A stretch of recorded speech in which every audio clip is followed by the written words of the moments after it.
Hey guys, I was a guest on the Survival Podcast with Jack Spirko. He's been around since 2008. I think he's been podcasting. He started in his car yelling into a small recording device, which in 2008, it was really tough to get any of this stuff done. So it's actually kind of incredible he's been doing it for this long. But I've been listening to him for about that long, and his whole thing is how to live a good life when times are bad, or even if they're not. So it is the Survival Podcast. You would think, wait a minute, it's like zombies and all that. No, it's not.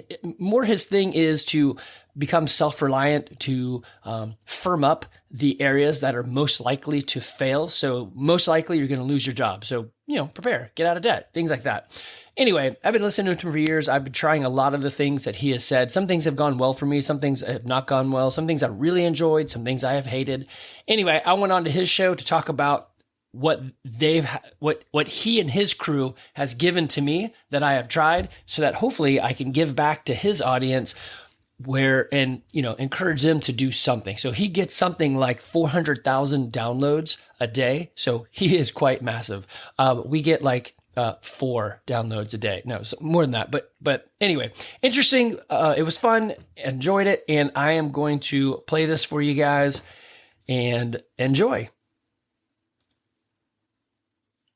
And we are live, folks. Welcome to a Wednesday edition of the Survival Podcast. As it is Wednesday, it is interview day. I'm going to bring Andy McCann on in just a moment. We're going to talk about giving freedom and self-sufficiency a shot. Andy's like a normal guy, been listening to the show for a long time. He's tried a lot of the stuff that we talk about. Some of it's worked for him, some of it hasn't. That's what you would expect. And I think that there's kind of a hang up in the audience where people are afraid to give things a shot because it might not work. That's the whole point. That's why we talk about such diverse different steps, and you figure out what parts of lifestyle design work for you in your life. You'll hear today I love ducks. Andy's going to get rid of his ducks. Why? We'll tell you when we get to it. It's nothing against ducks in particular. It's just the way that it worked out. So we're going to talk about things that worked, things that didn't, but above all, just giving these things a shot, being fearless, and not getting what I call parsley syndrome. For those that are new to the show, you know what parsley syndrome is? That's when you get a recipe and it says how to make chicken soup. And then you look, I got all the ingredients. I got the celery, I got the carrots, I got the chicken, I got some extra broth, I got some salt and pepper, and it says parsley. And then you don't make the soup because you don't have parsley. Don't do that. Give things a shot. Pick a thing, try it, see if it works, modify it, make it work. Give up on it, move to the next thing, design your life. That's what we're talking about today. Before we do, though, let's go ahead and hear from our sponsors of the day. Sponsor today, number one today, is JM Bullion. It's the place I stack silver today. You guys know I'm huge on Bitcoin. I'm stacking sats every day. I stacked a lot of silver in my past, so I don't stack a lot going forward, but I do keep stacking it. And when I do it, I go to JM Bullion. One, because they're a loyal sponsor. They've been with me over 10 years. That's kind of crazy. A precious metal sponsor of a podcast that's been a loyal sponsor for more than a decade. That's a good reason to support them. But how about they are a company that's small enough to care about you and big enough to give you the best price? See, I told you I should be writing the taglines for my sponsors if they would only listen to my free marketing advice. That's another great reason to go to JM Bullion. Free shipping would be another great reason. And MSB members get a discount on silver and gold. No one does that. No one. It's such a small margin business. No one gets you a discount on precious metals. But I do. You can only use it once a month on purchases over $300. But hey, that's what makes that discount worth having, is having a purchase big enough to make it worth doing. Next up today, who do we have? I can't remember. Oh, I should have remembered. Start9, Sovereign Computing. Take back your digital sovereignty with an Embassy server. Check this out, guys. You want a discount? How's 9% on an Embassy server? How about you don't hate money? You use the Fold card. You buy a gift card to buy your Embassy through Fold. They get you 9% on the gift card. You get 9% in sats and 9% off, right off of your purchase. With me, total 18%. That's the kind of stuff we stack up for you. Now, why do you want an Embassy server? Because you want to control your data, your communications, and your digital sovereignty, your digital freedom. Run a Bitcoin node, run a Lightning node, whatever it is you want to do, you will find it super, super easy to do with Start9. If you can install apps on your phone, you can install applications on your Embassy server and do all of these things, including your own complete controlled end-to-end encrypted messaging between you, your family, and your friends. Check it out today at start9.com. It's so easy. Anybody can do it, even me. With that, guys, I want to bring our special guest on, Andy McCann. Andy, bro, welcome to the Survival Podcast. Hello. Great to be here. Glad to have you with us, Andy. Hey, man, let's start off with who the heck and what is an Andy McCann, right? Before we get into kind of how you've walked your way through a lot of different things in life and a lot of the things that we talk about doing here, you know, what is your background pre-TSP, pre-playing with homesteading, pre-Bitcoin? Like, what leads you here? Yeah, so started off kind of broken family, had to do some things on my own, so kind of used to just, latchkey kid, getting stuff done. Fought through a little bit of dyslexia, went to Georgia Tech where, creating those systems as well as finding solutions was a kind of a big part of what you do there. Met my wife, we both graduated, and we end up in this thing called Y2K, which was supposed to erase the world. And so they were actually paying her to solve problems with Y2K. So we took it pretty serious and started preparing and whatnot. And we did it all wrong. I mean, everything that you say to not do, we totally did. So at 50, I could laugh at it. But I mean, back then, the world's ending. And then 10 years later, I'm like, I'm such an idiot. And now it's just, just a learning experience or whatever. But like we ended up going in with some other folks to buy a wood furnace to put in somebody else's fireplace. That obviously Y2K never really happened much, so we didn't actually use it. But anyway, so prepared the wrong way and then thought, hey, this idea of preparing is actually smart, but there's got to be a better way to do it. And that's how I don't know how I ended up on your podcast. It might have been that stumble upon that you talked about in the last episode. And I'm like, oh, that's interesting. Let me give it a shot. So yeah, we're both old, so we remember things like that. That's dawn of modern internet is what that is. Yeah, I joke around about my MySpace portfolio or whatever, but yeah. So we just ended up wanting to try things that were smarter. And actually, I know you were just going over the embassy server. So one thing that I have found is just trust somebody. So I trust your advice and the people on here and said, hey, mostly it works. Let me give it a shot. So I have an embassy server sitting over to the side. And man, that was super easy. So like you said, any idiot can do this. That's kind of what I put my life into is, man, I feel like an idiot, but if they could do it, I can do it. Let's give these things a try. I'm going to say one thing about embassy, right? Unless you're really switched on with Bitcoin, or we'll talk about you hiring someone to help you. Sure. It would probably be best to install your embassy and do something like set up your image hosting, set up your, do that stuff first, because it's way easier than a lightning node. Now you could put the lightning node on the embassy like that. Yeah. Understanding like connecting it to a wallet that you run on your phone, balancing liquidity. I would not have a lightning node without my guy Tom, who was just here in the chat, like helping me out. So do the easy stuff first and then soft entry and go from there. Well, we talk about in all the things we do. I mean, if you're afraid to do it, well, there's two ways to do it. Just jump in, which can be disastrous, but also can have great effect, or find a small step. So, I know a guy who wants to get an embassy server. So great. I'll just go to his house and help him set it up. Yeah. Then if it burns down or breaks his house or whatever, you're like, all right, see you later. I'm out.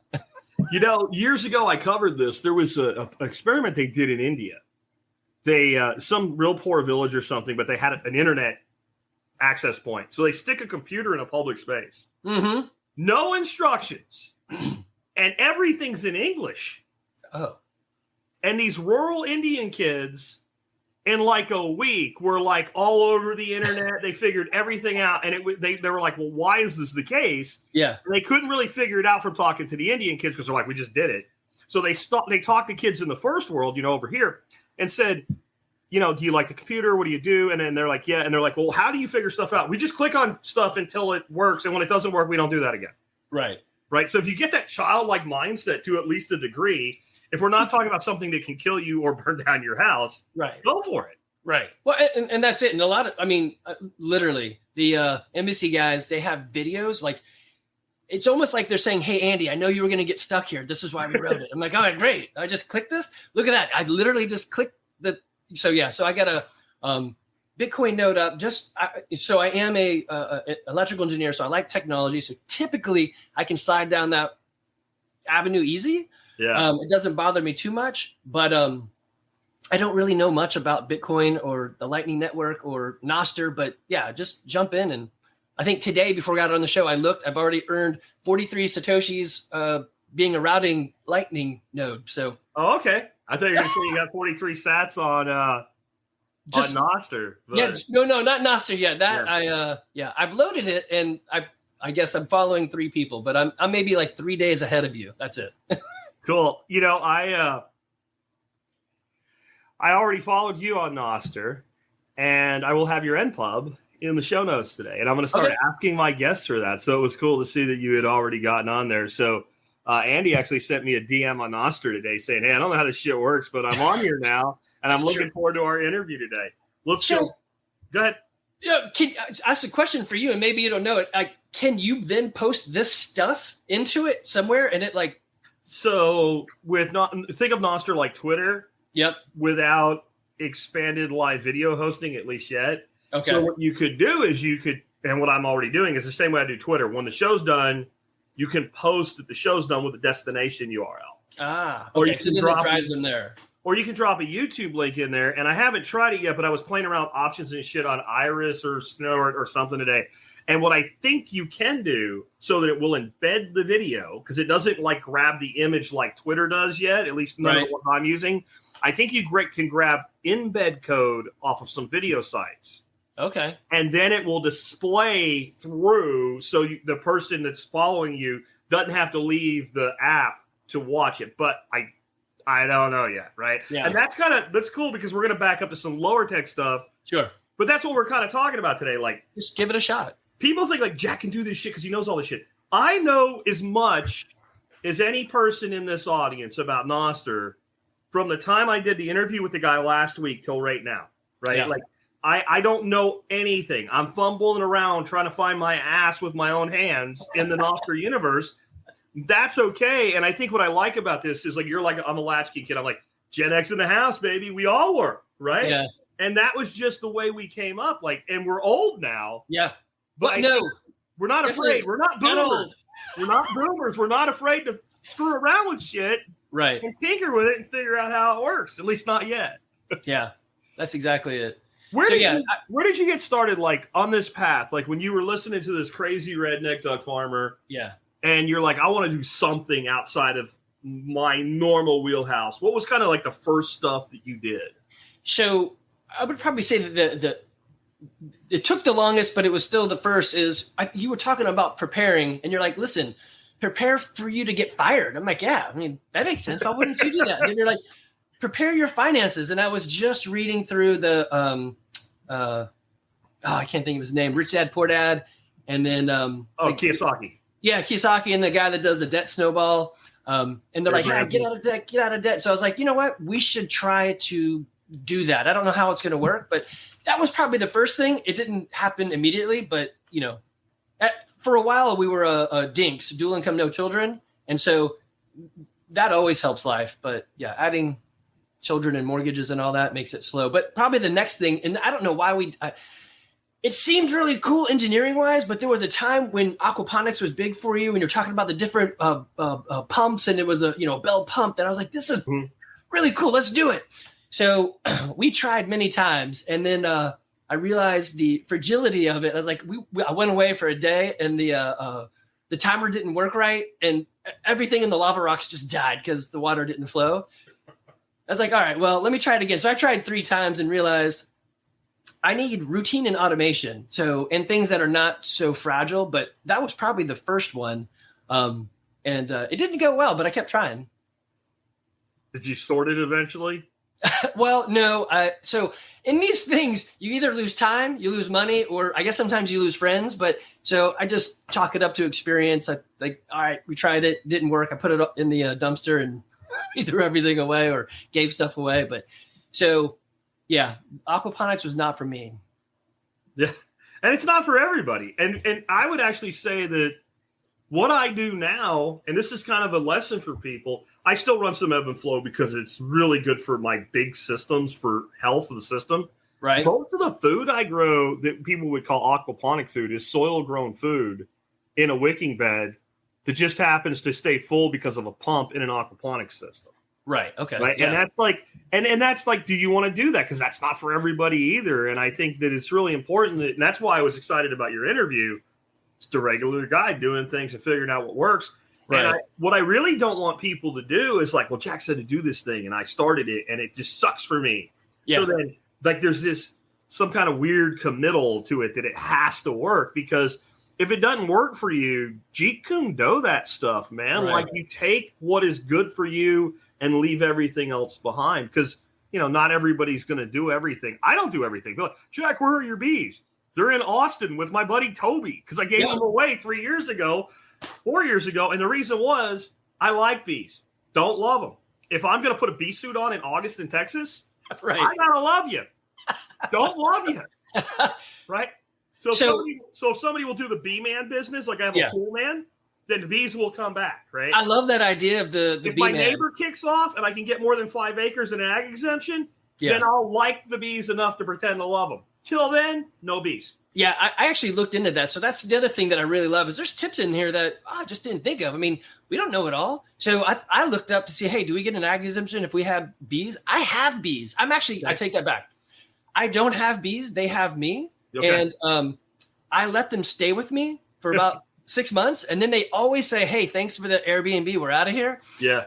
And I just have this thing that bees are ants with wings, and ants live and do their own thing. I know I'm putting them in a box, but if I don't touch them, will they live? And the answer is actually no. I've tried 5 times and spent a lot of money. Yeah. I don't know what it is about bees. Now they're still flying around somewhere. So they found a roof, a tree or something, but they're just not with me. Yeah. Oh, I have lots of bees and I still have neighbors that are blockheaded. They're like, man, I don't know what it is about your bees, man, but they're all over my bushes all the time. I'm like, dude, I haven't had bees since 2018. You should tell them you're welcome. I'll charge you for their work. No, they're almost complaining. Okay. Like there's too many bees, like bees are dangerous or something. Right. Like, and like if we leave a soda out, man, they're all in the soda. Well, that's what bees do. It's sugar and not my bees. Because one dude's like, how do you know they're not my bees? Because I just said 5 minutes ago.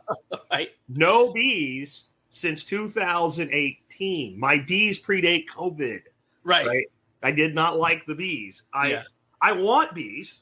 I don't want to take care of them. And as you said, I don't think it doesn't work out well if you don't take care of them. No. And to your point, like being all like Georgia's not that bad. I'm in Woodstock, Georgia. It's not that bad heat wise. It is pretty bad in the summer. But the worst part is when you're bending over doing something else and your clothing is tight on your skin. And for whatever reason, that bee decides, hey, you know what? That's the spot I'm going to hit. And man, you just get surprised and then it just doesn't go away. Yeah. So not a fan of, I am a fan of bees. I just think it should be easier. Like it's an insect. Ants do okay by themselves. So that's too much work. Well, there's like 8,000 ant mounds though. So you don't know when one implodes. Oh, well, you don't care. Right. As a kid, I used to get rid of them. I would like scoop one, put it on the other and scoop the other and put them back and forth. Just, I don't know. Would they fight? So. Oh, that's a Florida thing. You're Georgia. Yeah. Florida, Georgia line, baby. We did that too growing up in Jacksonville. Throw the bull ants. Actually throw the fire ants in the bull ant nest. Yeah. And then like the fire ants try to fight, but the big bull ants just tear them up. Yeah. This is Gen X stuff right here, man. Ant fights and latchkeys. Like what's been the best and worst for you of the things that you've tried out of like the TSP universe? Sure. So I think right now the worst is I thought I could fight Mother Nature and you can't. So last year we came into the spring with about 3 chickens and I think I mentioned earlier we had a duck that was raised by chickens. So we had a couple that we just threw together and they all stayed together. Anyway, so we had 3 left and the hawks and the coyotes had just decimated us. We put cameras up so I could be alerted. I could go out there. So technology didn't work. We put a net up. That didn't really, hawks fly through the woods. Do you think they can't handle a net? Yeah. So that's probably been the toughest. It's just Mother Nature is tough. And so last year we decided to outbreed Mother Nature. So I hatched probably 100 chickens. And I think I have 20 right now. So that kind of tells you, it's just a buffet and you have to be okay with it. Something that's weird that came out of it, though, we've got I don't know the breeds of my chickens. They're just whatever's out there. They do their thing. I get eggs and we just make them. Any chicken that's not a heavy shade of dark gets taken out. So now I think I would say 90% of them are straight black and the rest of them are mostly dark. Gotcha. Yeah, super weird. So anyway, so that was probably a big one. And then let's see, the best, I've really enjoyed the Bitcoin stuff. That's been great. It's for me pretty super easy. The NBC server has, I mean, literally any idiot can do it. And man, I'm any idiot. I think the other one that really helps is when your kids get involved. So my oldest, who's at Auburn, she really enjoyed the ducks. She actually wrote her college essay about being a duck farmer. I'm like, this is great. I didn't know that was going to happen. So anytime they're together or doing it with me, then that works out great. I think the other one, the one that would be the worst is if it doesn't work, just being able to get rid of it quick. So if the chickens don't work out, I'm just going to put everything together and just gas it up and torch it. And it'll be gone. What's some of the worst stuff like that really just like, I'm never doing that again? Yeah. So I think trying to like, again, going first to Mother Nature, trying to really like dive into that and fight her. You can't. I mean, do you want to stay up at 2 a.m. to shoot coyotes? My wife actually at one point said, you have my permission to do whatever it takes. I'm like, really? So AR, thermal scope, suppressor. She's like, no, but just, you can't do that. So staying up at 2 a.m., I'd rather sleep. Trying to convince kids to eat duck eggs. That's not, so I'd drop them raw in my smoothie and that works. But yeah, so others tough ones. So I'm not a gardener. So I tried to garden and we have a really nice setup for a garden that has now become where the chickens go for safety. And I got a guy, a member at my gym, he's volunteered to teach me. He's like, you can't, it's not that hard. You can do this. I'm like, I can't. So I realized trying to understand gardening that like you talk about it, you'll walk around and be like, this is this, this is that. Yeah. There's two things that I just can't visually or audibly, I just can't get. Keeping beat to music, I can't do it. Even to Jack and Diane, I just can't make my hands work. You're the whitest white boy on the planet. If you can, yeah. So if we go, you ever see Beavis and Butthead? I know you're old enough, right? Where they're like trying, and they're like, that's right. That's me. Yeah. And they're always anything to beat. So the other thing is I can't tell if it's a weed or if that's what it is. So, it's a tomato. I don't know. Maybe it's a weed. I don't know if I planted it there. So I end up pulling things out that should have been left. Just gardening. I don't know. I don't know why it doesn't make sense. I'm an engineer. It's a process. It should make sense, but it's just not for me. So last year I actually said, you know what? It's still something I should do. I just took seeds and I said, something is better than nothing. Be free. Yeah. And I just threw them in and then covered them and some stuff grew. I'm like, look, I can garden. Yeah. Okay. And see, I think that's the thing. Like I talk a lot about gardening. It's not for everybody. You mentioned you travel quite a bit and without automation, you're going to have issues. And that was another thing you said with the ducks. Like you have an automated chicken door. Yeah. Chickens go to bed at night. The chickens are they're either smarter or just more scared.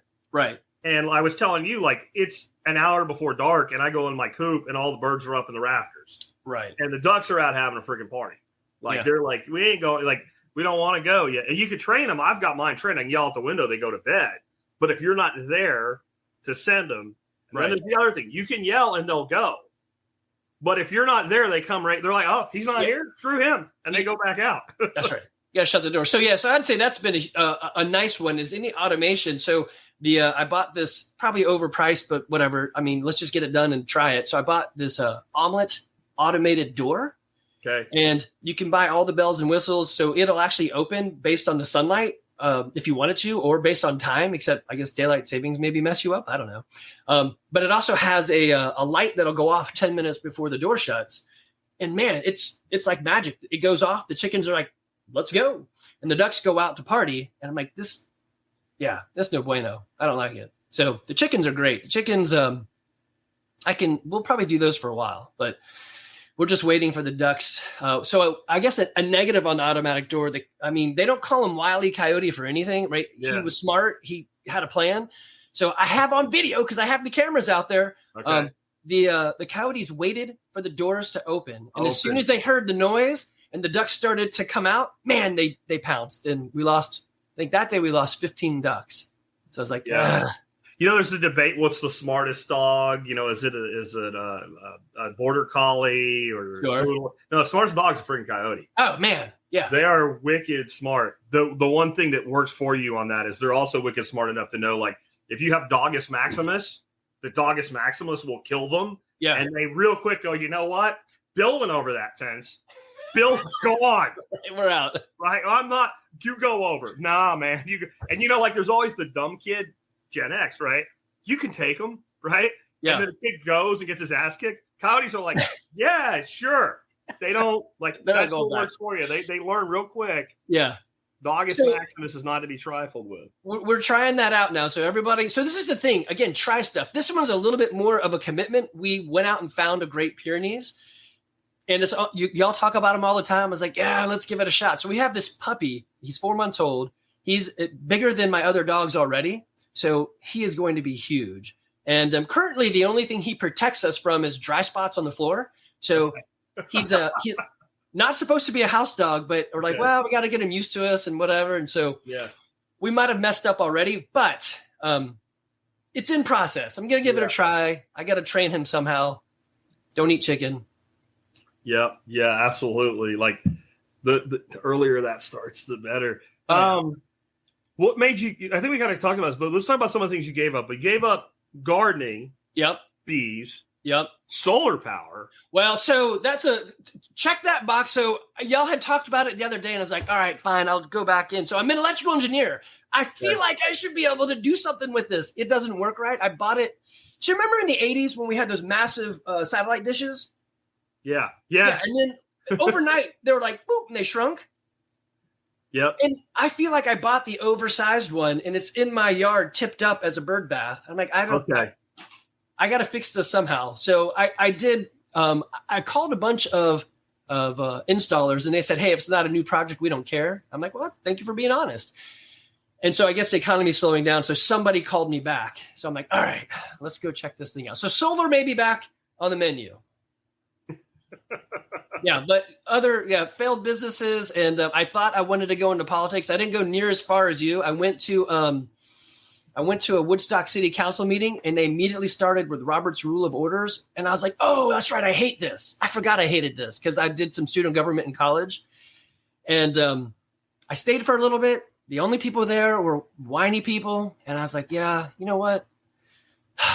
I don't really want to deal with whiners. I'd rather have, and this is really why I like what you do. It's solutions. Hey, yeah, sometimes the world could be falling apart, but do something, take a step, do something, anything. Yeah, let's talk about some other stuff here. You quit an Olympic fencing business. Yeah. So there's a book out by Stephen Covey's kid called Business at the Speed of Trust. So I went into business, several of them. This one was just a funny one. Well, not funny. It's just unusual. Olympic fencing. So, epées, foils, and sword, or epées, foils, swords, and the other one, whatever it is. And sabers, that's it. And so I trusted too much, and I let things get out of hand. Totally my fault. So I had to, hey, give it a try. Didn't work out. Don't be afraid of it. I still have the a CrossFit gym. I still have rental properties. So I think, I don't know who said it, but it's true. If in baseball, if you're going to hit a home run, it's only worth 4. But in business, if you hit a home run, I mean, it could be gigantic. Yeah. Right. So keep swinging, and I don't know, maybe you hit something big, maybe you don't. And like I said, you're going to lose time or lose money. Sometimes you lose friends too, but just keep trying. Speaking of quitting, you quit something that I think is something everybody should quit: politics. Oh, yeah, that's right. Yeah.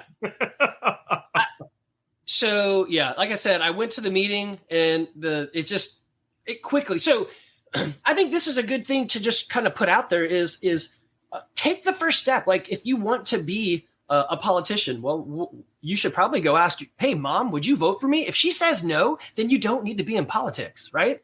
You can't even get your mom to vote for you. So if you think that's something you're interested in, go to the city council meeting and see. If you want to be a farmer, go find someone local. Like I got a guy down the street. He runs Potpourri Farms. And my wife and I had discussed a greenhouse. I'm like, oh, man, you know how bad at gardening I am? Yeah. how about I just go down there? So a buddy of mine, Jordan, and I went down there. And, he did most of the work. I did some filming and washed his hands off. I just didn't know what I was doing, but we did some stuff for him. So I'm getting some gardening experience. It's helping out a guy with the farm. He's older. Yeah, whatever. Lose some time. I learned some stuff. You know, and there's always these people, they want to have their garden and they want to expand it to a market garden. They want to sell to somebody. And then you tell everybody they have to garden. If everybody gardens, well, let's just be honest. Then everybody's going to grow the same stuff because there's things that are tailor-made to your climate. Like I used to grow tomatoes by staring at a tomato in Pennsylvania. That's right. Dude, I can grow tomatoes. You take a tomato up, throw it at a tree, come back, there's a tomato growing up the tree. They do okay here, but it takes a lot more effort. Like I've learned about using aspirin tablets and stuff like that, and I can do it. But in Pennsylvania, we grew peppers. We get some peppers right at the end of the season. It gets cooler climate. It just took all season. Here, you throw a pepper on the ground, peppers. I mean, literally, I've had volunteer peppers every year since my second year on this place, and it's been like that. So everybody's going to grow peppers in Texas and tomatoes in Pennsylvania. So if everybody's doing it, who's there to sell stuff to? And the answer is no one. Yeah. And this is where I say, like, do the things, find the things that work for you, and then network with your neighbors and your community who are doing the things, and then exchange the things or exchange money for the things. That's right. Well, and so the part of the gardening that frustrates me is, I can throw a tomato at a tree. The tomatoes, the seeds that volunteer will do better than the ones that I'm trying to garden. I'm like, what? How am I killing everything? It doesn't make any sense. I will do nothing. My best tomato year last year. Longest tomatoes of the season where they didn't succumb to blight in the end of the summer. Tomatoes right up until the first frost. I planted no tomatoes. I didn't plant any tomatoes last year. I just like took all the different cherry tomatoes and smashed them to the ground and mulched over them last fall. So and like, I'll let you live. I'll let you live. I'll let you live. And that was it. Yeah. So we actually put in 2 swales and the bigger one. Anyway, we put them in thinking I'm gonna hugel mulch, put all this stuff in there, and it's the best volunteer area I've got. I will take random seed packets, just open them, throw them out there. Stuff goes great. I don't do anything to it. So I guess that's another thing I put in that I just failed on. But you give it a try, see what happens. You also say that this makes you learn a lot about yourself, and I would agree with that. What have you in particular learned about Andy McCann? So it's no surprise going to Georgia Tech as an engineer, probably an introvert. But I like people. I mean, who knew, right? So I like to do these things if I can bring other people to it. And I mean, that's probably the most surprising is that I thought, usually I'm okay if I'm on my own, just kind of tinkering away. But any of this stuff, I really like to have people around me. So I think the other one that we were just talking about this before the show, culling the herd of or flock of roosters. Yeah. So I sort of hunt. So think of a nerd with a gun. So I kind of, but I don't have a problem processing a deer, but looking at those roosters and knowing the night before. So basically I'll take them off their roosting bar because at night, because they're still, I have a live trap because I tried to live trap a coyote, which really think about that. What are you going to do with the coyote once you live trap it? I'm going to let it go? No, I'm going to kill it. So I don't know why I bought the live traps, but I do have them. So I'll take the rooster and I'll put him in the live trap portion of the trap. Yeah. And then the next morning, there's 2 roosters. I got 2 of them. So I got 2 roosters that I'm going to process. And it just hurts. Yeah. And I it's just a bird, but so that's weird. I sometimes struggle with empathy and it's all right there. So animals get me. Yeah. If you get some asshole roosters, you stop feeling that way. Right. Yeah. I really liked Billy Roy Bob, my rooster that you heard for about a year on the air. Every day you'd hear him. He'd come right up in the window here, look at me and crow, but he was a dick. Yeah. And he would like sneak up behind you and spur you in the back of the legs. And my wife was like, he's got to go. And then when I'm like, well, I'm killing him tomorrow. She's like, now I feel bad. Like a week later, she goes, it's so peaceful around here now. But now we've had the rooster population come back up, and I was just telling you, I'm going to have to cull. It doesn't bother me to do it, but since I keep bantams and there's not much yield out of them, it kind of bothers me to kill that animal for such a small yield. Right. But I'm just right now like they got to go because I don't know about you, but the hawks that take out my birds, they don't mess with my ducks hardly at all because I think they're afraid to be on the ground because Dog Maximus is going to eat them. Right. And the roosters are just smarter because they're always looking. So they almost none of my roosters get killed. Interesting. So I'm like, if you want to take something, cull my roosters for me. I feel better about feeding the hawk a rooster because you get these 2 little tiny breast cutlets and 2 little leg quarters. But if you put 6 of them in a crock pot together, it's a pretty good meal. So that's probably going to be Sunday night next weekend. So right. What do you do with that meat? So I've tried to feed it to my family, and they're like, "Dad, this is disgusting." I'm like, "It's chicken. It tastes just like chicken." Right? When they told me they won't eat duck eggs, I know it. So they are tough. So what I do, I make coq au vin, which French translates to cock and wine. And I use red wine and some other seasonings. And I put them in a slow cooker, and I slow cook them. And the old roosters are actually perfect for this because it was a French farmer's housewife dish. Yeah. And it was made for an old rooster because they have great flavor, but they're tough. Right. And if you slow cook a chicken from the grocery store, you just want to eat baby food because it just gets fall apart. If you slow cook them, as long as you kind of dial in how long, I just throw them in a crock pot, send them on medium, and the red wine in the coq au vin, literally they look almost like super dark, purplish dark meat on the outside. Okay. Yeah. But when you cut them open, it's not all the way through, and they're just freaking delicious. Oh, you mentioned your kids wouldn't eat the duck's eggs and the texture thing. If I made scrambled eggs, chicken, duck right next to each other and fed them to somebody that didn't know, they wouldn't be able to tell them apart. Man, my kids have got a fine palate. I will give you kids one thing. If you're making them over easy or something like that. Yeah. Duck eggs have so much more protein. Oh, yeah. They will get rubbery. So what you have to do is you dial back the temperature. And cook them slower. And that might work with scrambled eggs, too, if you don't tell them. Yeah. Right? Or this would be interesting. Cook your chicken eggs. Yep. And cook the duck eggs, right? Okay. Put them both on the table and say, I want you to give the duck eggs one more try before I get rid of them. Here's the duck eggs and here's the chicken eggs. You tell me which one you like better. But switch them. Yeah, don't even tell them. Why? Tell them, these are the duck's eggs. Please try them. I made them different this time. I think you'll like them. Yeah. And I guarantee you they'll be like, oh, man, I can't eat those. These are great. So I do hide them. If I make them pancakes or whatever, I will duck egg it all the way. But so typically I get rid of the duck eggs by putting them in my smoothie in the morning. But now the coyotes have done me a favor, so they're all going away. So you were talking about or your wife saying, hey, this guy needs to go. Yeah. So I had a chicken with a broken leg. I guess he got attacked and he made it. I don't know. Yeah. And my family's like, so you're going to take it to the vet? I'm like, yeah. So remember how we talked about these are farm animals and not pets? I don't think you take a chicken to the vet. And so a couple of days go by. No. Yeah. And they're like, how's the chicken? I'm like, he's fine. I didn't tell him I killed him. I'm like, he's fine now. I mean, what do you do? So that one I felt fine killing. I'm like, you can't even walk, buddy. Yeah. You're like on your side. I don't know what happened to you. It's like he got his bell rung and then he just couldn't stand up anymore. It may have been another rooster. They'll get into some pretty rough fights with each other sometimes.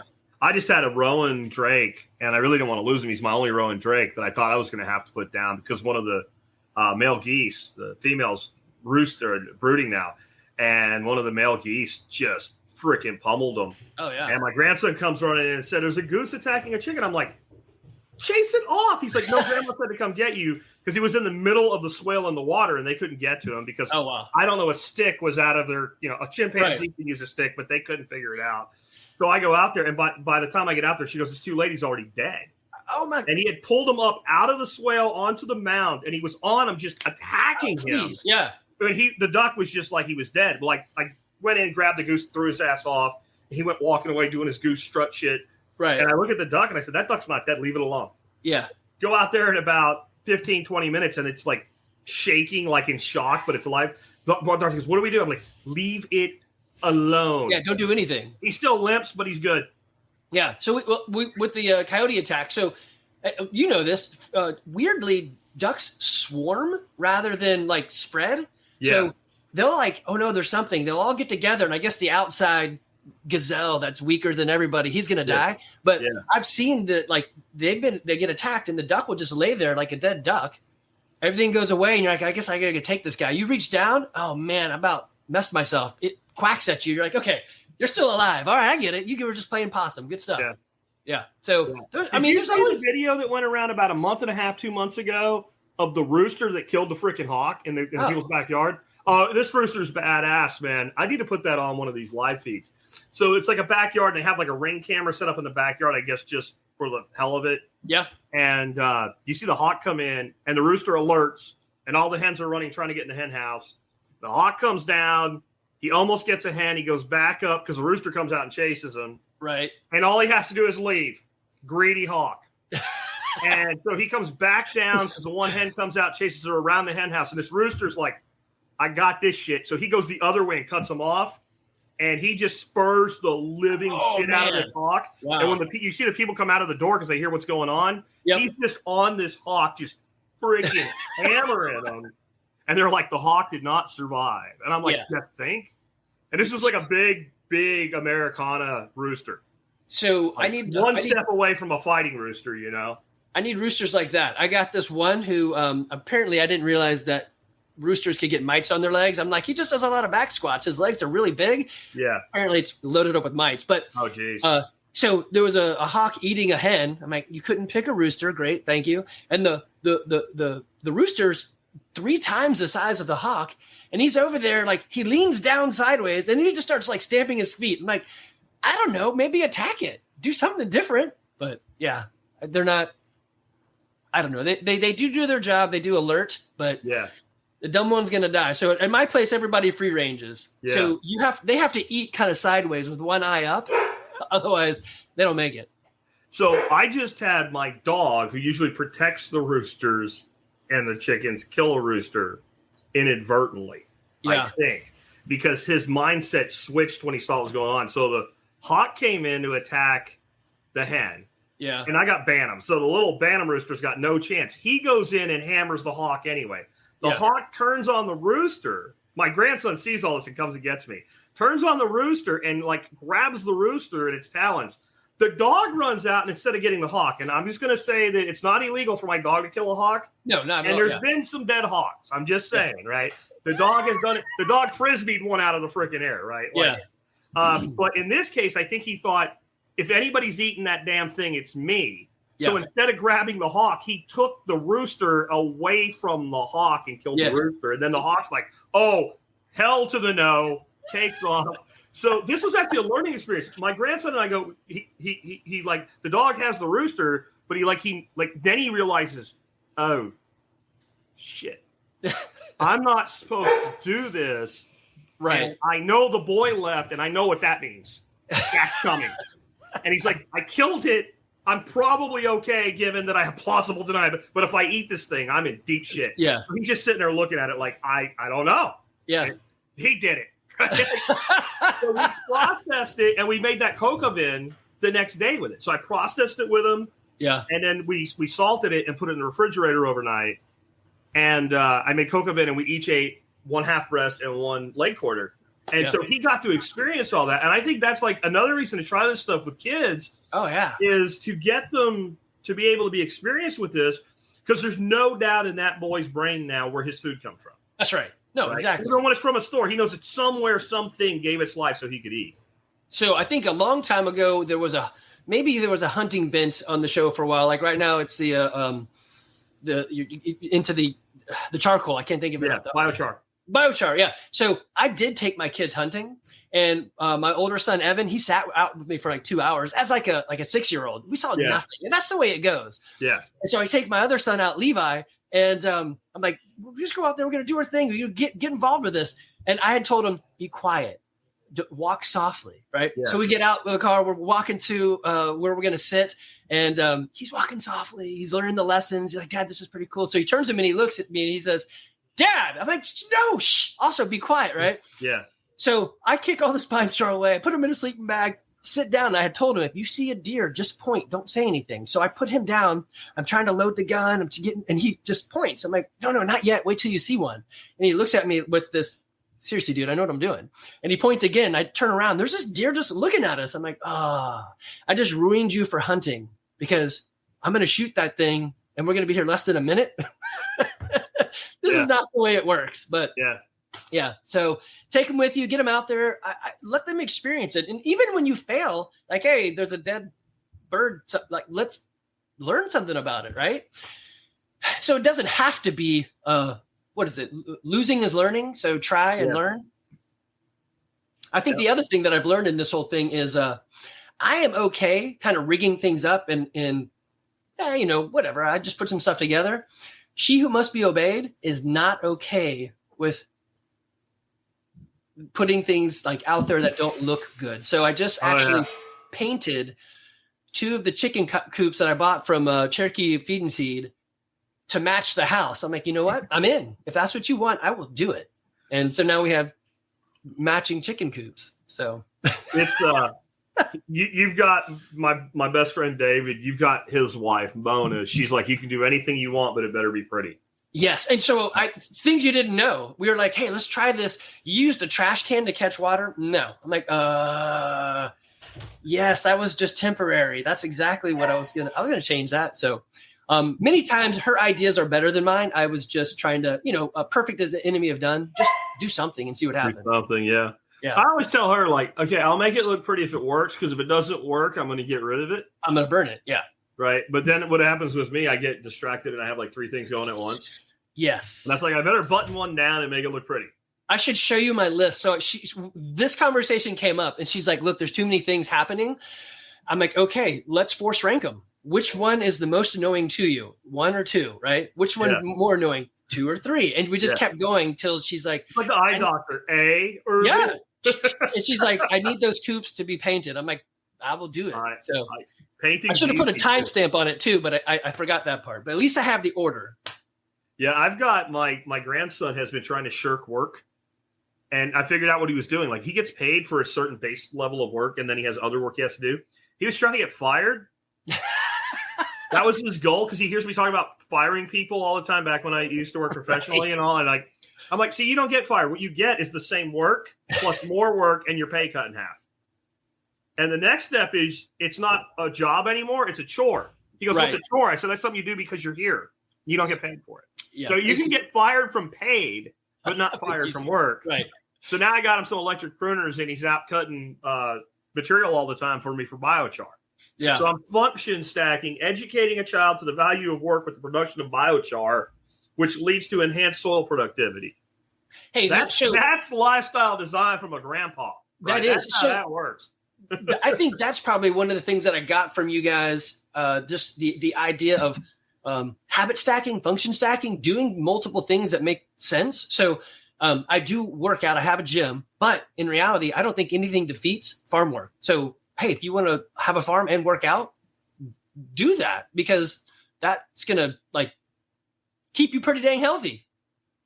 Yeah. So anyway, function stack, put things together.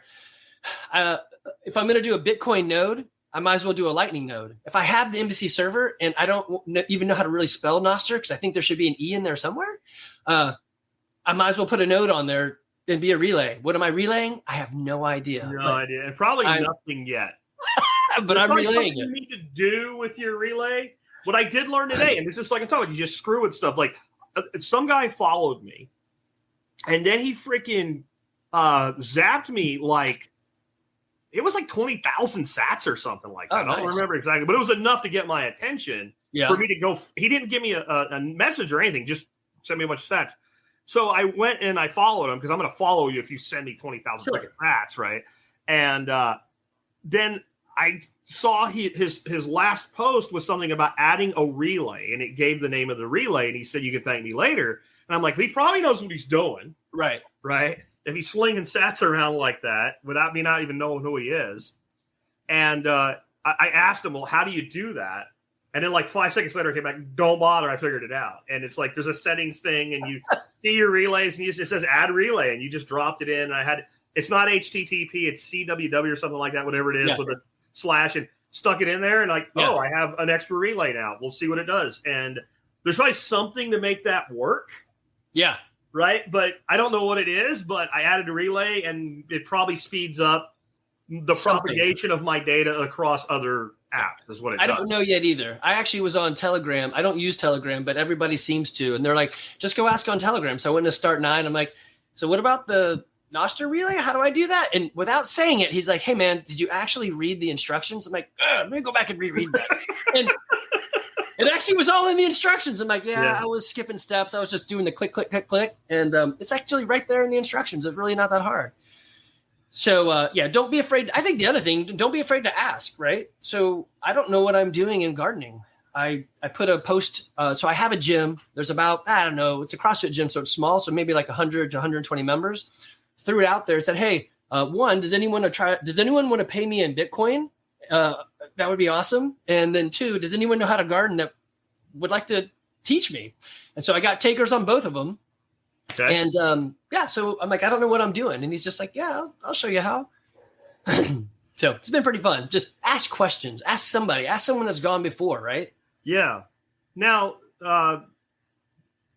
when you got into, at least as you were getting into Bitcoin, you hired Jesse from our audience, Jesse Markowitz, who I've had on the show a couple of times, as a consultant for Bitcoin.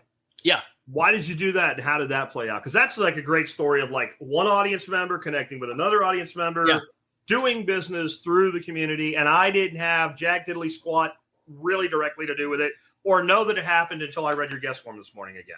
Yeah. So, that's awesome. And this is, so I don't know, maybe it comes with age, but I trust, I find people that I can trust. They're proven, right? So you can operate businesses at the speed of trust. I think they're saying the right thing. Let's try it out. So a lot of the stuff you and your guests say, I'm like, let me give it a shot. It's pretty much what they say. There is no real BS behind it. There's not a gotcha. So, all right, you had him on. I know as a gym owner, man, if they come up to me and they're like, I'd like to be fit tomorrow. I'm like, well, one, that's probably not going to work, but I can put you in class. Or you can do personal training. You can hire a coach, a mentor. If you want to shortcut the process, find someone who actually spends their life doing it. Pay them for it. If you're not willing to pay to shortcut, then don't look for the shortcut. I mean, anybody can do Bitcoin, lose weight, whatever. It's all on the internet, right? You just have to pour through the data. So I heard about the Start 9. They're going to make it Windows driven. I'm like, I can do Windows. Come on. I can almost do the Unix, but not really. And he was on your show. And I was thinking, well, I could read everything. I don't really want to mess up. It is actual money. And I don't want to. And I wanted to, well, two things. One, I wanted to promote the idea, hey, Bitcoin's out there. It's freedom. It's not centralized. Be part of the, free the money, free the world. Yeah. Okay. Yeah. Cool. But then I also heard, okay, so you can run a Lightning node and you can be basically a credit card processor. Not really, but you know what I mean? Yes. I'm like, all right, I have no idea what I'm doing. You know what? Jesse was just on the show. I was just thinking about it. I got on there and said, hey, you were on the show. Can I hire you? It took him he immediately replied, yes, give me a moment. Then like a month later, he's like, hey, that moment was really long. Sorry about that. And, so we met for probably a month and a half, once a week, and we just have a Google Doc and we just drive through the Google Doc and keep doing stuff. I'd say at the beginning, most of it was, let's just actually get it all set up. And then it started becoming some education pieces. And then it became like this last one. Oh man, I don't know if you guys have you looked at Mempool? So for anyone who doesn't do Bitcoin, shame on you. No, just kidding. If it's not you, don't do it. But it's awesome. It's just fascinating. And there's this, so the blocks are literally visually represented in this thing called mempool.space. Yep. And you can see the blocks coming in and the blocks that are passed. And right now, there's it usually is not congested. It's like, it looks 8 blocks out. Everybody has 8 blocks out. It's just kind of the grouping. Yeah. It's been 100 and something plus blocks waiting to go through. People are spending, and usually you'll do a transaction for hey, I'll do a 2 Satoshi fee. They're doing thousands of Satoshi fees. And I guess it's because Silicon Valley, I have no idea why. No, I'll tell you, it's a combination. One, there is I call it minor institutional money. Yeah. Pouring into Bitcoin right now. They watched this bank failure and they said, I know they said these people are going to get their capital, but they're not getting their capital now. Yeah. So what all these Silicon Valley entities that had their money in this bank, because this was a billionaire's bank. Yeah. Oh, right? yeah. And people like to knock billionaires, but one thing you have to know about that money makes payroll. Oh, yeah. Right? So 95% of the accounts in SLB were over the $250,000 insurance. 95% of the accounts. Yeah, I mean, easily. Right? Not by dollar volume, by account volume, by the number. So it was a billionaire's bank. So they're going to get their money, but they're big enough entities. What they've done in the interim, since the Fed said we're going to make it right, and the banks are the Fed, another bank will just say, basically, we'll give you a line of revolving credit against your future backstop, right? Okay. So they keep their businesses running, and the big banks are going to gobble up the little banks. A lot of smaller companies, have $500,000 in the bank, but it's always doing this up and down because they're making payroll, they're paying for upgrades, whatever. They went, I don't know that this will keep happening. So like Swan over the weekend, Corey Swan said, we were flat overloaded. Our guys, because they have that Swan private when you're over a certain amount, basically his guys worked shift work through the weekend onboarding these new entities. Dang. So that's one piece of it. The bigger piece of it is this stupid ordinals thing with like monkey picture shit now on the Bitcoin blockchain, and we'll see what they do about that. So it's backed up. Actually, and because of you, I was buying on Coinbase, and then I moved over to Swan, and I pulled everything out, and then that FTX craziness happened. I'm like, look at that. I mean, again, you're right, and you don't have to. You literally don't have to be an engineer. You can be just the average person. I mean, anybody can do this stuff. But, so I found Jesse, and it's been great. And he is also he's either our age or maybe really close to it. Yeah, he's a little younger, and not much. Yeah, and it's awesome. He already has done the research, so I don't have to pour through the material and watch. I mean, I do watch videos on it still because I want to, but when a lot of people guess, like, what should your fee rate be? I mean, I can just literally ask him. He's like, nobody knows. Just don't worry about that yet. I'm like, all right, perfect. Or like I set up a channel with a guy. So on Lightning Lightning Networks Plus, they do liquidity swaps. So basically you can move, Satoshis or sats different side, anyway, remote or local. And like, hey, this guy dropped his channel with me. What does that mean? He's like, you're not big enough to care, so don't care. I'm like, great. Okay. Off my plate. Right. I'm like, this is beautiful. So it's just like anything. If you want to shortcut the process, ask somebody who's been there before. Okay. There he just said, oh, sorry. I shouldn't be reading those. He said he's a couple years older than us, but anyway, so Jesse's great. I recommend anybody who's thinking, should I do this? Yeah, he's a real person. He actually knows his stuff. It was actually kind of funny. I paid him in on chain, and then he's like, hey, now that you got everything set up, you want to pay with this guy that you have too much, all your liquidities on your side? Watch how it goes. I'm like, yes, I do. Of course I want to pay you with my own channel. So yeah. It's been awesome. So now we're kind of in that other phase. I have a business here in Woodstock. My next thing for him is maybe we're going to hash it out together, but I would like to propose the idea of Bitcoin Beach to Woodstock. And I've talked to a few of the other business owners I know. Yeah. And I'm like, hey, so do you want to change the world? They're like, no. I'm like, all right, so it's really cool. Is that neat? They're like, no. I'm like, you could drop your credit card fees by a lot. And they're like, I'm in. So yeah. That's the approach, right? It is. I'm like, all right, so all of you guys care about your credit card processing fees. And all the other people are going to care about, free the money, free the world. And it's just neat. So, we're making bullet points for that. He's actually writing up some stuff on how to actually maybe put this in. And so it went from, I'm Darth Vader. So I'm not the master yet, but I'm at least not. You're not a full paddle. You're not a Padawan. Yeah, I'm not a Padawan anymore. So I know something, and I can be a bit dangerous with it. Yeah. But So anyway, it's just in some ways it's neat to geek out. I am a geek at heart. You can't spell geek without a double E. Here I am, and I think it's something that's going to get easier too. Like we're doing it with our own nodes, and I have a Voltage node, but you still have to balance the liquidity and all. Like Voltage and other companies like them are going to have us to a point now where, like, when you're trying to do what you're doing, they're going to be like, well, what do I do? And instead of having this really expensive point of sale bullshit, right? Like, you give this company $30 a month and you start accepting payments. That's it. That's what's, or even if it's $100 a month, if you're if you're concerned about the credit card fees your business is absorbing, $100 a month is literally squat. Yeah. Like, that's and right. then you're going to pay 1% instead of freaking 3%. Right. Done. That's an easy sale. And it's getting like, they're going to roll out a package that's like, it includes BT Pay Server on your site. It includes like your liquidity kind of sort of taken care of for you. And so it's going to get easier and easier. But doing it with the parts we have now is the pioneers are the ones that get it done. That's right. Well, and it's, I know this analogy is not going to be great. I used to sell test sets for a living, and technology analogies were my thing. This may not go well, but you have a hen, you have money. Okay, so those are two things. The hen will give you an egg.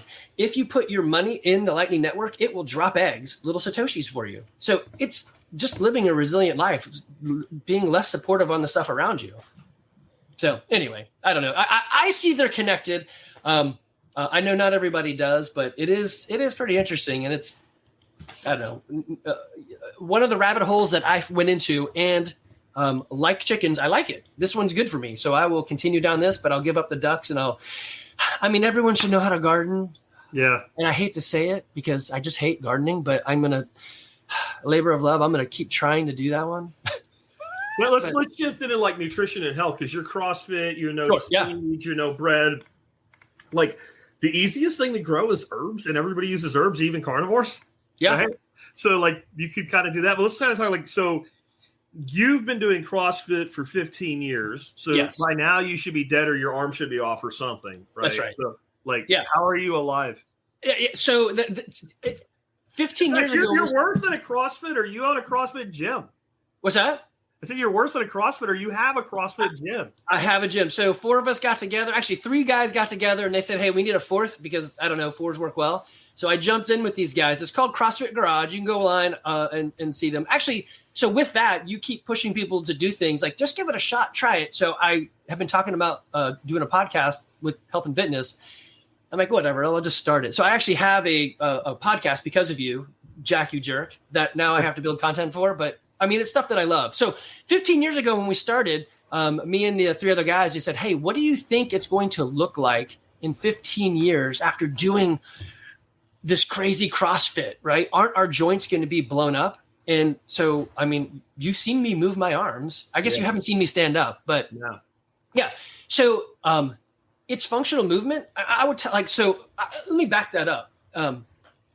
I got into it because I was doing these adventure races. It's like a triathlon, except it's for the redneck guy. So it's you get a topo map and a compass, and then you run bike and canoe through the woods, picking up checkpoints. Okay. And as a sales guy selling T-birds, I was always out of town, and I'd come home, and my wife is like, "So really, you're going to go train for these adventure races? How about the adventure of your family?" I'm like, "Oh, that's really good. I like that. I should probably pay more attention." So this guy said, "Hey, you should do CrossFit. It's going to help you be healthy and fit, and you can do these races." So here I am 15 years later, still doing CrossFit, still running the races, not putting my time into it. But my peers, kind of like what you had said, hey, you just need to make the change. Do you really want to be this person, right? Yeah. So I've got 5 guys that I hang out with from Georgia Tech, and we always get together. And one guy just put his mom into a assisted living. I think she had broken her hip. And there was a situation around the restroom where she needed help. And he's like, Andy, I do not want my kids to ever have to, I don't want to put that on my kids. What do I do? I'm like, dude, really, the easiest answer is go hire a coach to shortcut the process, or just go to a CrossFit gym because you pay for a coach there anyway at a discount, and they're going to teach you what you need to do. So he's been doing it for about 3 months. And now another buddy of mine, he's like, I told him, you got to have a sticky why. Why do you want to do this? He's like, I want to see my 51st birthday. I'm like, dude, are you joking? Are you powerful? What is, and so he's like, what do I do? Like, I told him, for him, I said, hey, just get started doing something. 60 seconds of burpees. That's like one of the worst movements you could ever do. It'd be great for you. But yeah, just do something, right? If the only thing you do all day is the stuff you do all day, you're in trouble. Well, not if you're a farmer. If you're a farmer, you're okay. Yeah. Yeah, I'm friends with a doctor. I can't think of his last name now. His first name's Jacob on Twitter. And guy's in great shape. He's like a year or two older than me, and he's ripped, man. Mm-hmm. And he was talking about, you need weights. And I'm like, you know what? Come work here for a week. Right. You won't touch a weight. Dig ditches for a week on a rock farm. Yeah. I got some rocks for you to move, bro. But I think that's the case. Is I think load-bearing work.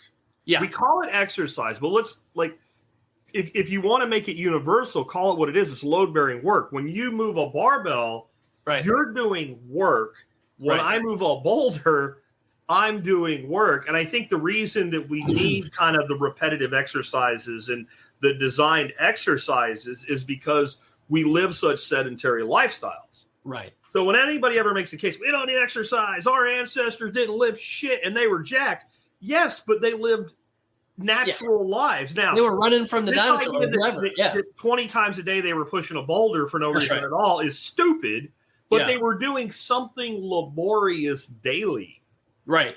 And a lot of it is just simply like contorting your body into like uncomfortable positions. Like the project I'm doing right now, it's not long trenches, but they're under these arches where you're kind of like this when you're digging and shit. And like you do that and you're like, you dig. Before I did this one, I did a different project. I dug like 150 foot of trench, and I was like, "Oh, done." I did 24 feet of trench in this weird position, and I'm like, I need to take a break. Yeah. And I think that's the difference between us and our primitive ancestors is they were always doing something physical. Yeah, it was also always different. And one of the things I think makes CrossFit effective is there's so much variance where you get these guys to go to the gym.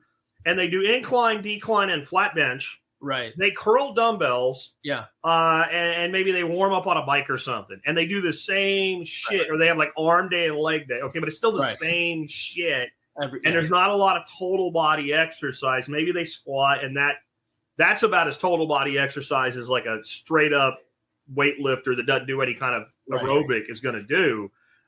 It's also, for those of you trying to lose weight and you're using weights as part of it, it is probably the number one thing to push your body toward burning fat. I'm not going to say it burns fat directly, but to push your body in that direction, to put that much weight bearing. And as far as being older, man, men, you benefit from this. Women, you really benefit from this because you can take all the calcium pills you want and drink all the milk you want. And I'm sorry, osteoporosis is a serious risk for women as they age.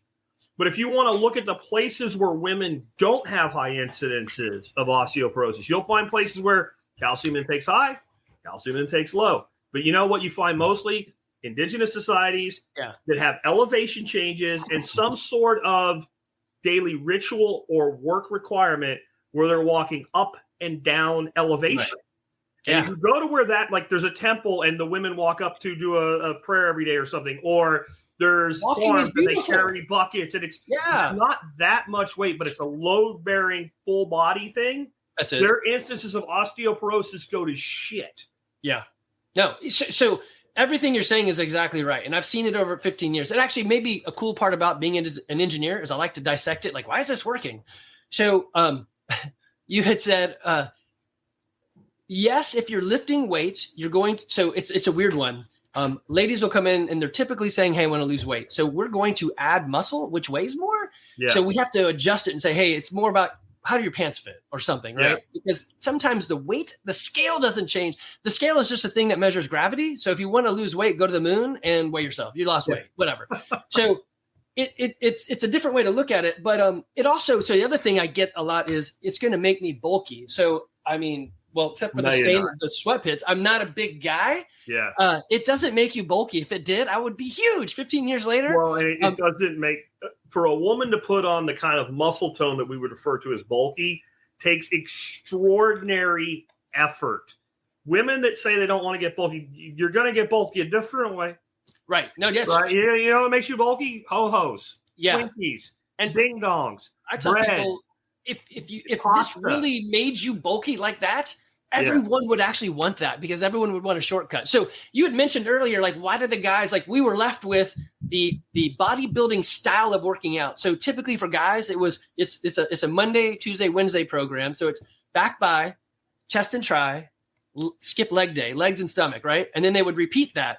And that's what we all did. And it wasn't for health or fitness. It was to body sculpt.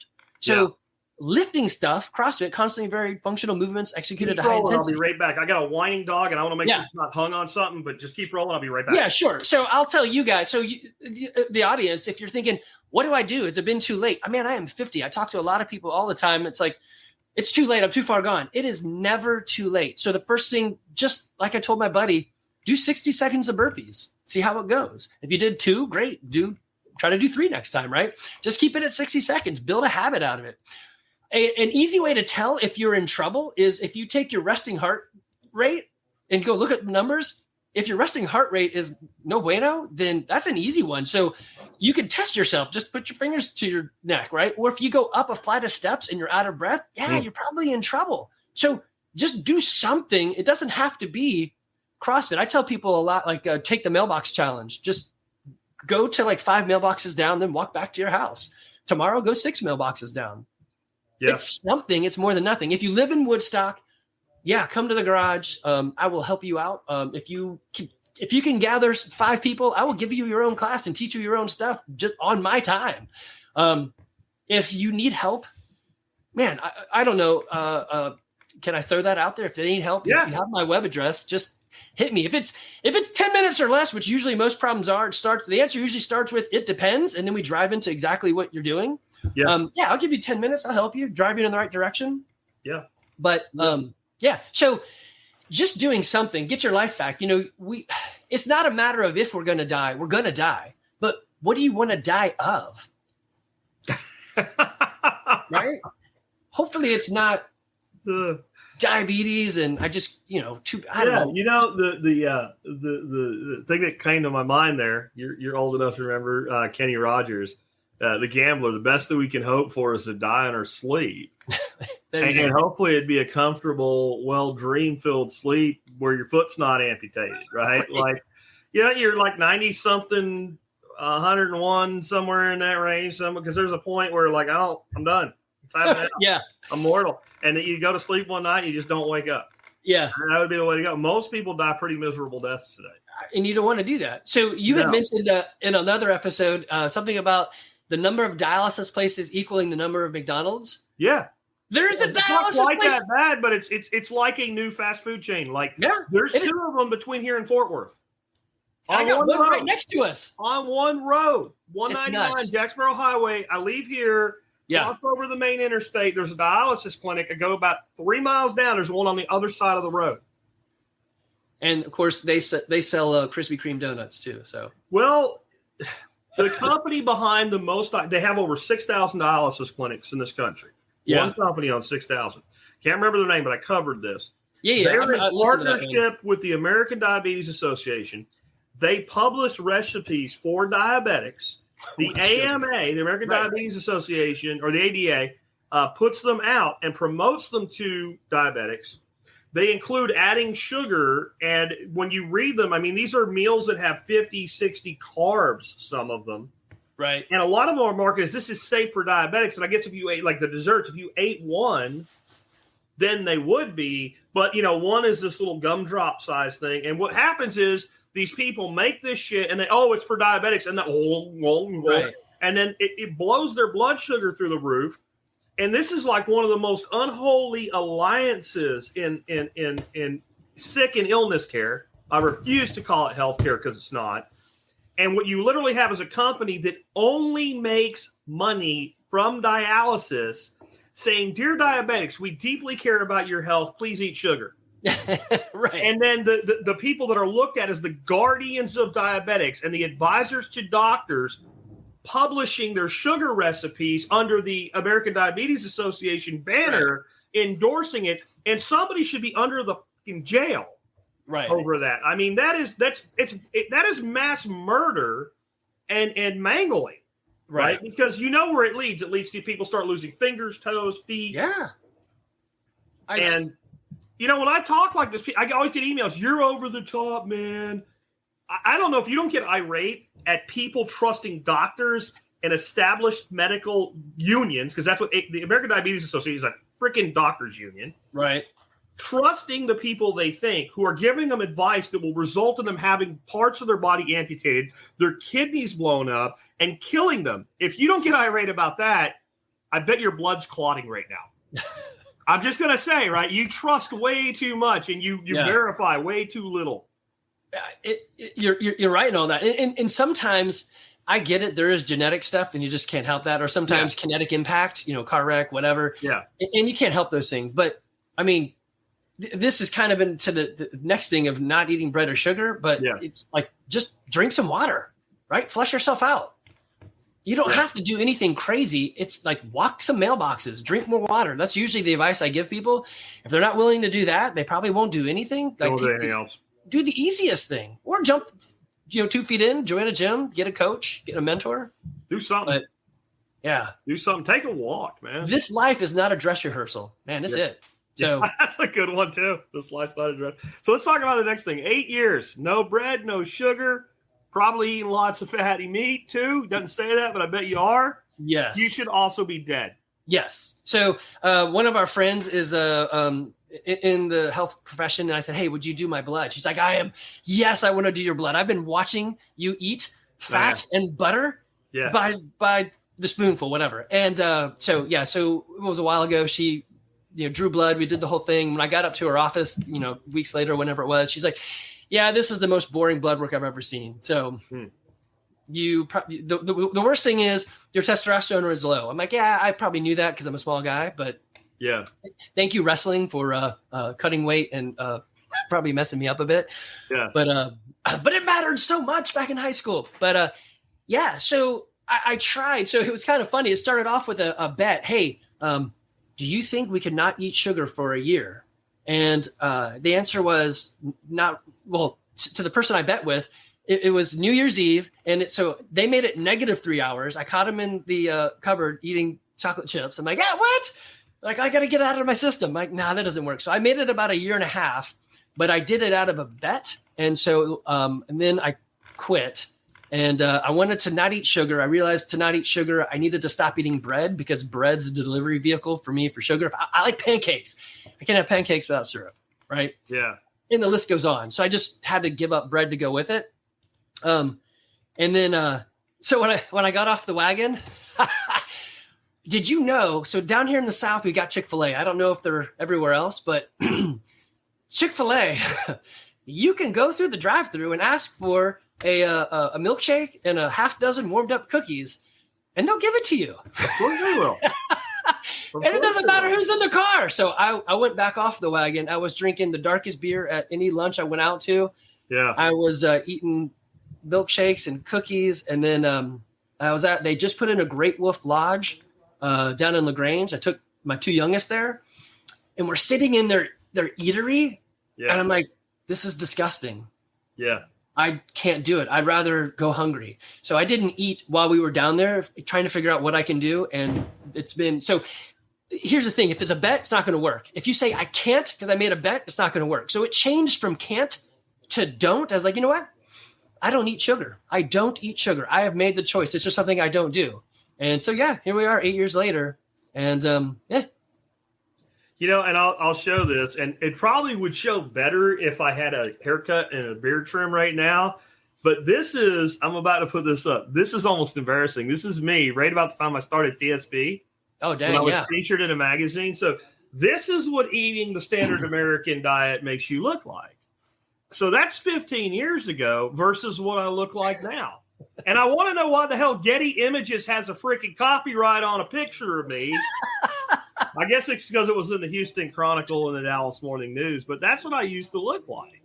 They're not going to send you a piece of mail saying you owe us for showing that. Yeah, they might. They can go bite my ass. That's me in that picture. It's just like all those IRS guys going after the millionaires. They're not sending you letters, but yeah. Yeah, 87,000 agents to go after the millionaires. Or the billionaires, they said. I did the calculation. Every billionaire would get something like 100 agents dedicated to them. And even with millionaires, it came out to be something like people with a net worth over $1 million would each have 3 IRS agents if that story was true. Yeah. They're not doing that. No. So I used to get letters. So when the internet was really just get going, we had this gym, we'd post pictures. I didn't I was like, yes, a picture on the internet. Just throw it on there. And so we used to get letters all the time. You used our picture back in 19. Getty Images is the worst for that. They run a whole scam on it. I just throw it away and don't worry about it. Like, well, that's right. I didn't do anything. I had one on a website that I built back when I used to sell long distance phone service. That's how long ago it was. And it was some image that I got from some other thing, and they claimed ownership of it. And they said I owed them $3,500. All right. That's right. Y'all sue me.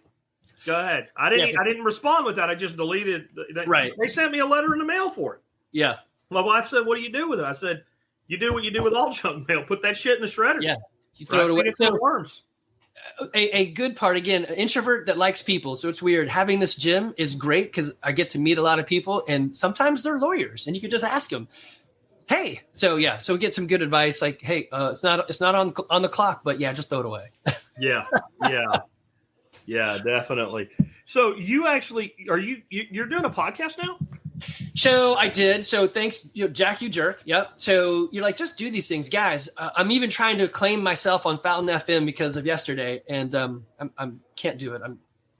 This guy's too stupid. I'll figure it out. But there's a video that shows you how, and I couldn't make it work. So I'll get it. The lightning bolt and say claim your podcast. Yeah, my email's messed up somehow. But so I got so we're doing a CrossFit Garage podcast. It's mainly for my members. Yeah. But we talk health and fitness, and trying to help them understand what we do, and just throw tidbits in there from I listen to a lot of podcasts and books. I usually listen on ×2 speed. So it's funny talking right now.